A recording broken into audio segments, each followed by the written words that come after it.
Il y a quand même des cas, des témoignages indiscutables où on se dit que ça a marché.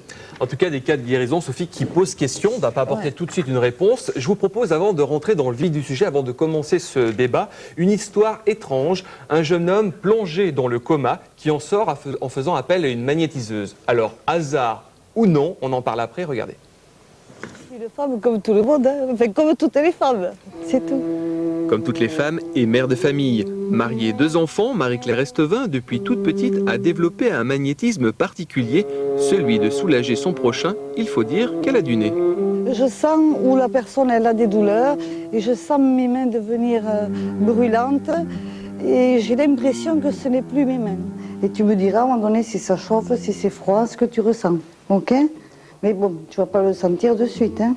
On a l'impression que quand on fait un travail comme ça, qu'on est télécommandé, qu'on n'est plus soi. On n'est rien qu'un intermédiaire. Lorsque je soigne, je le fais tout à fait bénévolement, hein, et je le fais avec mon cœur, avec mes tripes. Ludovic a fait appel au don de Marie-Claire. Alors, première impression. J'ai ressenti une chaleur provenant de ses mains qui suivait le sens de ses mains, j'ai l'impression. Ouais. Ça se déplaçait en même temps que ses mains. Donc, qui se dirigeait notamment sur les chevilles. Alors, effet placebo ou réalité, peut-on tout guérir? Il y a des choses qu'on ne peut pas guérir, hein, il ne faut pas rêver, on peut soulager. Et parfois, effectivement, il y a des choses spectaculaires qui se passent et on ne sait même pas comment on a réussi. Je suis arrivée aux urgences, il était branché de partout. C'était un copain de mes fils. Le médecin m'a dit, voilà, votre fils a eu un accident de voiture, il va mourir.